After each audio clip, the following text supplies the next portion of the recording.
Bonjour à toutes et à tous, bienvenue dans cette nouvelle vidéo. Aujourd'hui c'est une vidéo FAQ. On se retrouve dans mon salon. Voilà, je suis entourée de plantes parce que les plantes c'est la vie. Ayez des plantes chez vous, c'est très important. Et là je suis assise sur mes petits poufs. Bref, du coup, je vous avais posé des questions sur Instagram. Dans ma story, j'avais fait une petite story pour vous demander de me poser des questions. Chose due, chose faite, vous m'avez posé des questions. J'en ai retenu quelques-unes, enfin plutôt pas mal. La liste est plutôt longue. D'ailleurs, n'hésitez pas à me suivre sur Instagram. Je poste régulièrement et je fais des stories tous les jours. Donc, n'hésitez pas à aller me suivre également sur ce réseau social. Et on démarre tout de suite, c'est parti! Alors, première question, quel âge as-tu 15 ans. J'ai 15 ans, donc pas encore majeur, bientôt majeur. Je passe là le brevet l'année prochaine. Pas du tout, je suis née en 2001, le 12 octobre 2001, donc c'est bientôt mes 25 ans. Don't forget de m'offrir un petit cadeau. Question suivante. Tu as toujours su ce que tu voulais faire dans la vie? J'ai toujours su que je voulais faire de la danse. Après, j'ai pas toujours su que je voulais être prof de danse. Et coach sportif, c'est venu vraiment avec mon parcours et ça s'est fait vraiment automatiquement, enfin automatiquement entre guillemets, hein, tout n'est pas automatique, ça s'est fait en fait dans la continuité de la vie. Donc j'ai toujours su que je voulais par contre vraiment faire de la danse depuis que je suis toute petite. Quel est ton plus gros défaut? Alors, mon plus gros défaut, je dirais que c'est que je suis trop ambitieuse. Donc, ça peut être à la fois une qualité, mais aussi un défaut. Je m'explique pourquoi c'est mon défaut. Parce que du coup, je me mets énormément de choses à faire dans une journée ou même dans la vie en général. Je me mets plein de projets et du coup, j'ai trop de choses à faire. Et du coup, je vais pas souvent à bout de tout ce que j'ai à faire. J'aimerais trop faire plein de choses, j'ai plein d'idées, mais juste le temps me manque. Et du coup, c'est pour ça que je considère ça comme un défaut. Et du coup, en l'inverse, on a demandé ma plus grande qualité. Je dirais que ma plus grande qualité, c'est ma détermination. Quand j'entreprends quelque chose, quand j'ai une idée en tête, et let's go, j'y vais. Qu'est-ce qui me rend vraiment heureuse en ce moment? Eh bien, vous êtes, vous êtes curieux. Qu'est-ce qui me rend heureuse en ce moment? Ce qui me rend heureuse, c'est de pouvoir vivre de ma passion. Ça, franchement, ça n'a pas de prix. Je me lève le matin, je suis heureuse, je suis contente de travailler, je suis contente de retrouver mes élèves. Donc ça n'a pas de prix. Je suis vraiment heureuse pour ça. Et là, du coup, aujourd'hui, à l'heure actuelle, puisque c'est les vacances et du coup, j'ai moins de cours, je vois pas trop mes élèves. Ce qui me rend heureuse, c'est d'être entourée de bonnes personnes et de me lever tous les jours et d'être content parce que j'ai des projets, j'ai des choses à faire et je suis contente. Voilà.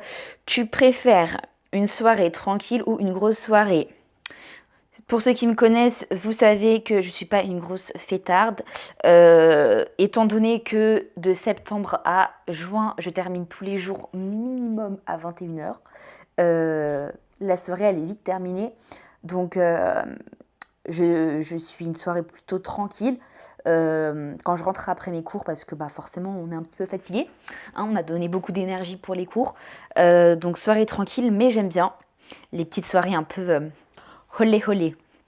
Ok, je ne suis pas que enfermée à la casa. Ensuite, quelle est la chose que peu de gens savent sur toi?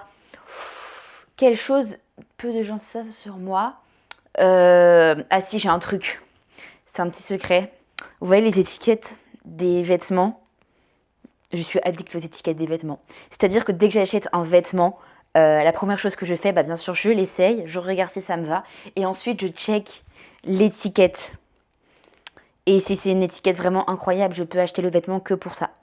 Non, je plaisante pas du tout, mais j'ai un problème avec l'étiquette depuis que je suis toute petite. J'adore, je sais pas, jouer avec les étiquettes des vêtements. Donc ça, je pense que 95% des gens qui me connaissent ne le savent pas, parce que bien sûr, je ne fais pas ça en public. Voyez-vous bien, je vais pas lever mon t-shirt pour prendre l'étiquette et jouer avec. Donc voilà. Tac, tac, tac. Quel est ton plus gros red flag chez quelqu'un? Mon plus gros red flag, c'est une personne qui ne fait pas de sport forcément. Et quel est ton plus gros green flag? Du coup, c'est l'inverse en fait, forcément. Enfin, j'imagine. Mon plus gros green flag, un grand brun aux yeux bleus. Non, je plaisante. Mon plus gros green flag, c'est pareil, quelqu'un de sportif et qui sait ce qu'il veut, quelqu'un de ambitieux et qui a des projets dans la vie. Ensuite, en fait, j'ai trié un peu les questions. Là, on passe un peu aux questions travail, carrière. Toutes les questions couple, relation, etc., je n'y répondrai pas pour le moment. Hein. On ne se connaît pas assez pour l'instant. Donc j'ai mis ça de côté. On verra peut-être pour une prochaine FAQ, si ça vous intéresse, que je vous parle de ça. Mais pour l'instant, de côté. Donc la prochaine question, c'est sur le travail et la carrière. C'est quoi ton métier précisément ? Et oui, j'ai beaucoup de questions à chaque fois là-dessus. Qu'est-ce que tu fais, Sophie, dans la vie ? Qu'est-ce que je fais dans la vie ? Et ben moi, je suis professeure de danse contemporaine et coach sportive. Donc, je vais vous expliquer après exactement parce que je m'en souviens que j'avais une autre question qui parle de ça. Voilà, comment tu t'organises avec tout ce que tu fais. Comment je m'organise ? En gros, pour vous répondre à cette question, je pense que ça va être plus simple que je vous explique plus ou moins 2 journées type. Matin, réveil. Journée type 1, matin, réveil, salle de sport. Je rentre, travaille sur mon coaching en ligne, donc pour mes coachés que j'envoie leur programme à distance. Le midi, je vais donner un cours de pilates. Ensuite, je rentre. J'ai un petit moment off où je vais préparer mes cours de danse. Et après, souvent, ça commence à 17h jusqu'à 21h30. Je donne mes cours de danse. Journée type 2, je me réveille le matin. Coaching en visio. Donc, les femmes que j'accompagne, des fois, je leur donne des cours en visio. Ensuite, salle de sport ou préparation des cours de danse en fonction de quel moment dans l'année on est. S'il y a besoin de refaire des nouveaux exercices, ça va sûrement être le matin que je vais le faire. Ensuite, le midi, rien. Et après, de nouveau, l'après-midi, petite période, truc de la vie. Et après, rebelote, soit cours de danse, soit cours de pilates. Donc voilà un peu comment j'organise, comment est organisée mes journées. Pardon. Tu préfères être prof de danse ou coach ? Rien à voir, franchement, je ne pourrais pas faire soit l'un soit l'autre. Les deux sont vraiment complémentaires dans ma vie, donc je ne pourrais pas répondre à cette question. Combien d'heures travailles-tu réellement par semaine ? J'avais calculé, j'étais à 35-40 heures à peu près en présentiel, sachant que, en tant déjà que professeur de danse, tu rajoutes des heures pour la préparation de tes cours. Donc je sais pas, par exemple, tu vas donner 1 heure de cours, et ben en fonction du niveau, de quel type de quel cours c'est, du moment de l'année, je veux dire, tu vas avoir, je sais pas, par exemple, ça peut être de 20 minutes de préparation pour ton cours.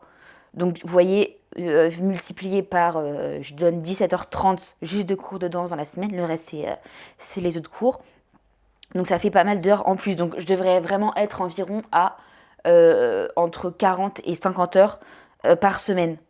Donc ça fait beaucoup. Mais en fait, je compte même pas mes heures parce que j'adore ce que je fais.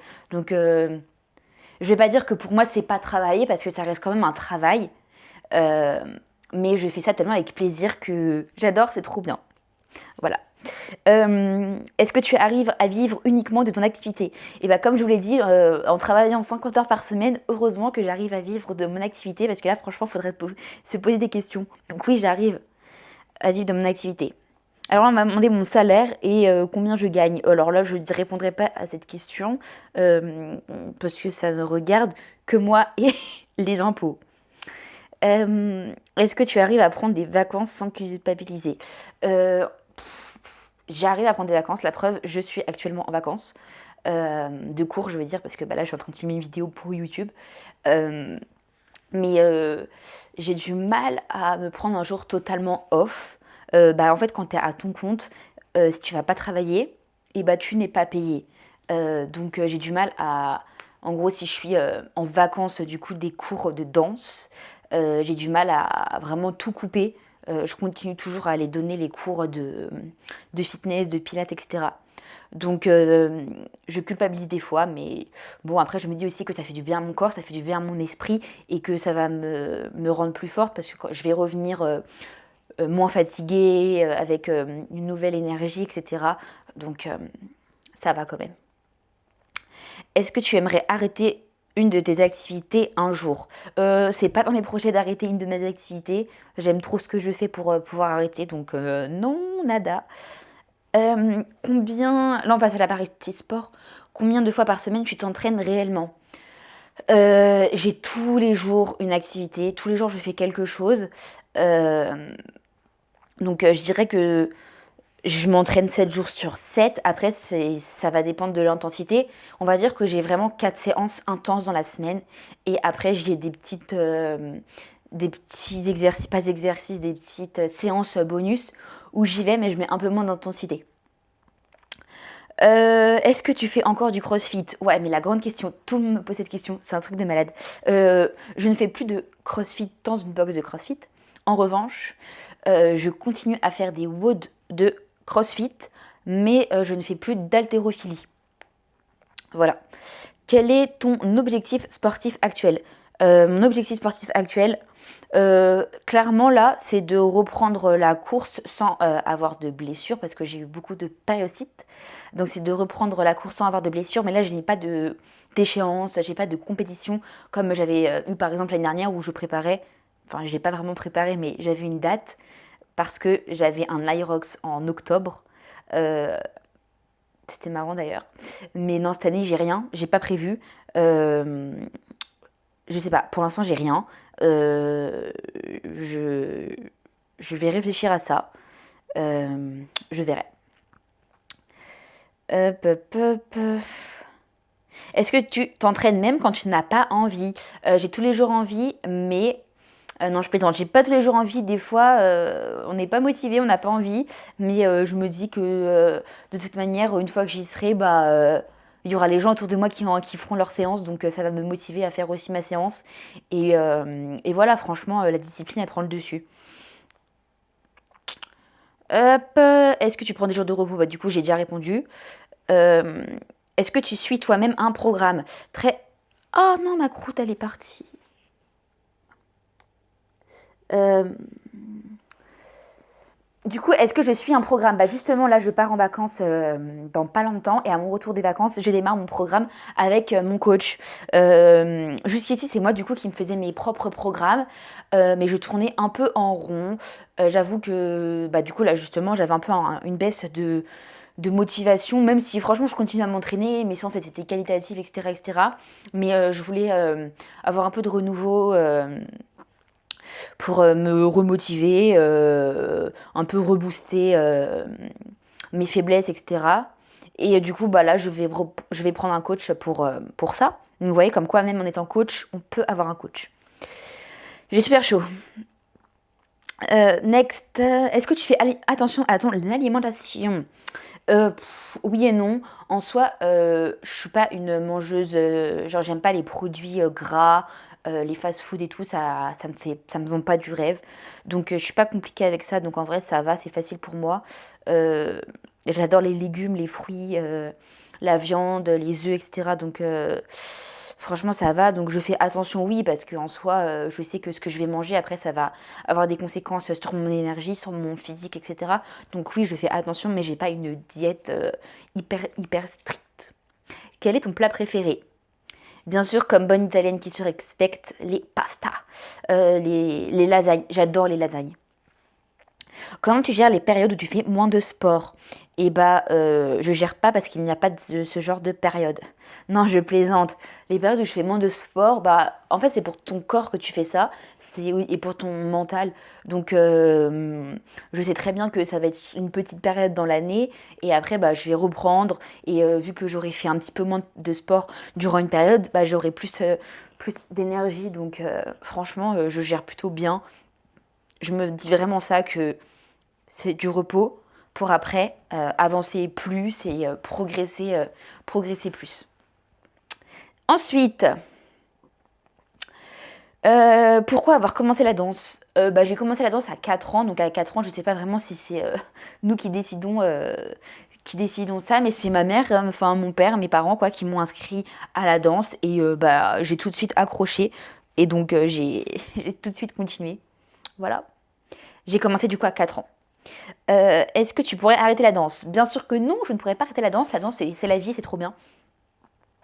Quel style pardon, de danse préfères-tu? Bah, du coup, la danse contemporaine. Qu'est-ce que la danse t'a apporté dans ta vie? Ouah, la danse, elle apporte tellement de choses, surtout que moi j'étais en sport-études, donc j'avais énormément de cours de danse et du coup c'était à haut niveau. Les profs ils nous poussaient vraiment parce que la plupart des personnes dans la classe elles voulaient en faire leur métier pour être professionnelles. Et en fait ça m'a apporté tout. Ça m'a apporté la discipline. Franchement je dirais ça. Si je devrais dire un mot, c'est discipline. Je remercie beaucoup mes professeurs d'ailleurs. Même si j'ai beaucoup pleuré. Et je les remercie. Tac, tac, tac. Ah oui, j'ai une question ensuite. À quand les vlogs voyage?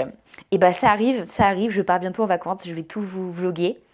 Donc, soyez patients. Quel est ton prochain gros projet? Du coup, mon gros projet là, à l'heure actuelle, c'est de développer YouTube.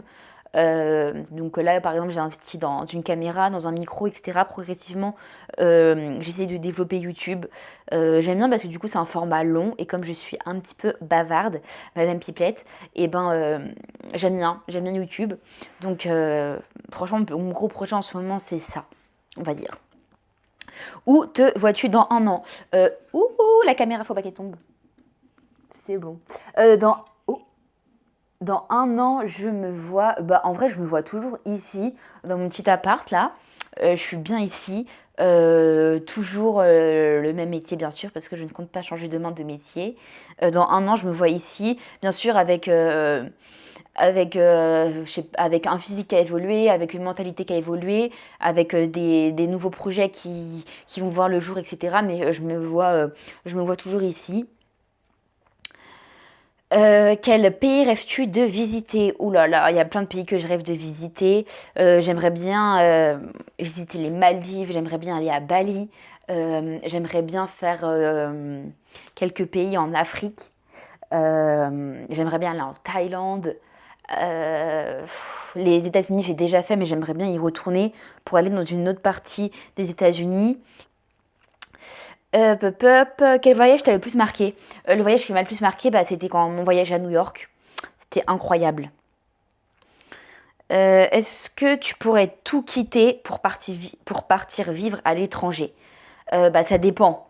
Ça dépend. J'ai envie de te dire oui, mais dans un autre côté, ça dépend. Est-ce que c'est pour partir à l'étranger parce que j'ai une opportunité de travail? Est-ce que c'est par amour? Est-ce que c'est... Je sais pas, faut plus de détails dans la question. Mais oui, en soi, je pourrais tout quitter pour partir vivre à l'étranger. Mais voilà, ça dépend de beaucoup de choses. Est-ce que tu aimerais créer ta propre marque? Sosophite. Et pourquoi pas, en vrai, créer ma propre marque. Après c'est du boulot, mais pourquoi pas. Et est-ce que tu aimerais ouvrir ton propre studio? Si j'ouvre mon propre studio, ce ne sera pas en région parisienne, bien sûr que non. Mais j'aimerais bien, pourquoi pas, ouvrir un studio à réfléchir. Mais en tout cas, pas tout de suite. Et là, j'ai eu des questions un peu plus profondes. Enfin, profondes, un peu plus hors contexte de tout ça. Ton plus gros achat plaisir. Alors, il faut savoir que je ne suis absolument pas dépensière, pardon. Je suis un gros rat. Mon plus gros achat, c'est mon téléphone que j'ai acheté il y a 3 ans, reconditionné. Donc, c'est l'iPhone 13 Pro Max. C'est mon plus gros achat. Le deuxième plus gros achat, c'est mon canapé. Non, blague à part, j'ai pas de gros achats parce que je suis pas dépensière. Donc, j'ai pas de gros achats. Voilà, si j'achète quelque chose, c'est vraiment parce que j'en ai besoin. Donc voilà. Ton application la plus utilisée, c'est Instagram. Hein. Je pense que c'est 90% des gens. Mon dernier achat, du coup, c'est la caméra avec laquelle je suis en train de filmer. Mon restaurant préféré, McDo. Non, je rigole. Mon restaurant préféré, c'est les restaurants italiens et indiens. J'adore les restaurants indiens, mais ça fait un peu mal au ventre après. Donc, si je devrais choisir, je vais chez un italien. Une habitude bizarre que tu as? Je dirais mon habitude bizarre, c'est quand je regarde la télé ou que je suis posée, c'est jouer avec mon étiquette. Et une chose que tu fais tous les jours, me laver les dents. Voilà, cette FAQ est terminée. Si vous avez d'autres questions, n'hésitez pas à me les poser en commentaire. J'y répondrai volontiers. Je vous souhaite une excellente journée, une excellente soirée, une excellente nuit, un bon week-end, une bonne semaine, une bonne année. Et à très vite pour une prochaine vidéo. Et n'oubliez pas de vous abonner, d'activer la cloche pour ne rater aucune vidéo, de liker, de partager également cette vidéo et de me suivre sur les réseaux sociaux. Je les affiche juste en dessous. Moi, je vous fais des gros bisous et à la prochaine. Bisous.